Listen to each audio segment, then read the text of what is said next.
छोले, हरभऱ्याची डाळ, बटाटा, ते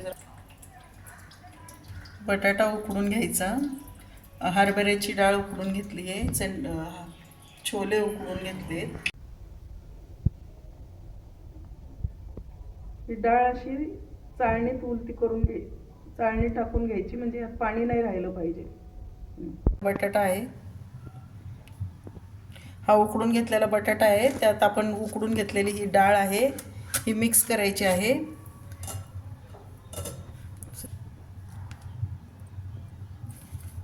यात बघा सगळे मसाले टाकायचे. हा गरम मसाला आहे,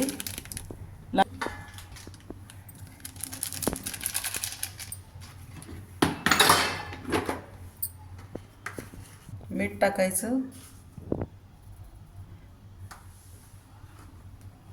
धनिया पावडर टाकायची. आणि हे पाव आहेत हे असे थोडेसे भिजवायचे पाण्यामध्ये आणि असं पिळून घ्यायचं घट्ट, आणि मग ह्यामध्ये असं कुस्करून टाकायचे. तो बटाटा गार झाला नाही पाहिजे हे लक्ष ठेवायचं.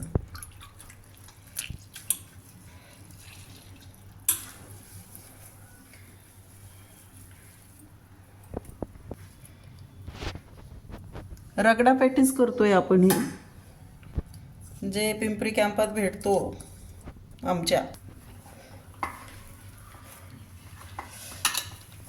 हे सगळं असं मिक्स करून चांगलं एकजीव करून घ्यायचं.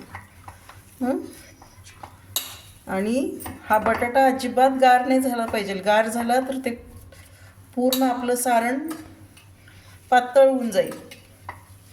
हे पटपट पटपट असं मिक्स करायचं, आणि गुटल्या त्यात राहिल्या नाही पाहिजे पावाच्या, नाहीतर तळताना ते आपण शालो फ्राय करणार. हे बघा, हे असं करायचं. असं सगळं एकजीव केला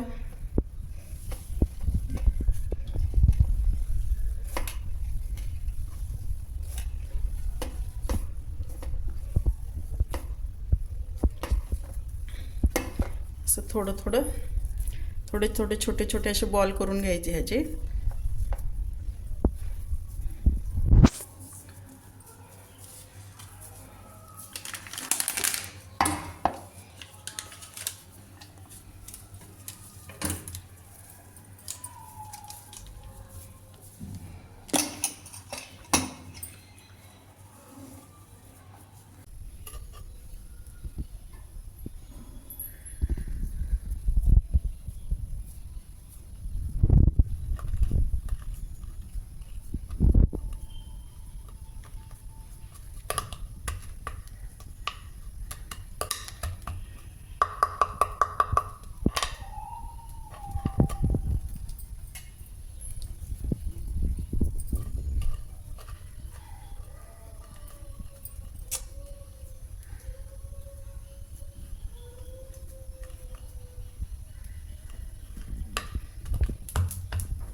त्यामध्ये लाल तिखट, थोडासा मॅगी मसाला,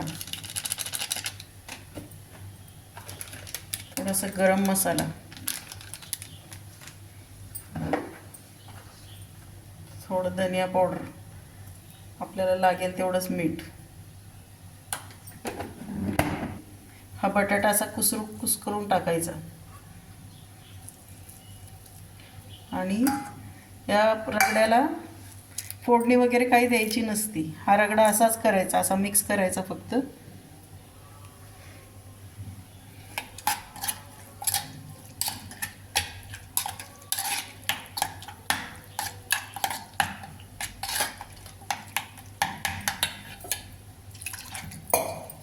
फक्त गरम करायचं ह्याला. ह्याला काही फोडणी वगैरे तेल वगैरे अजिबात ह्यात काही घालायचं नाही.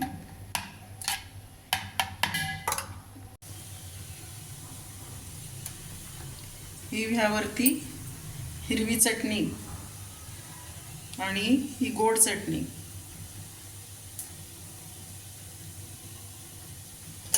आणि असा ह्यावरती कांदा.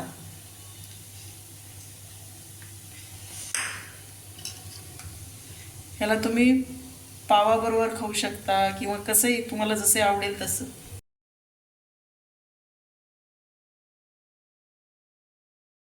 व्हिडिओ आवडला असेल तर लाईक करा, शेअर करा, सबस्क्राईब करा, कमेंट करा.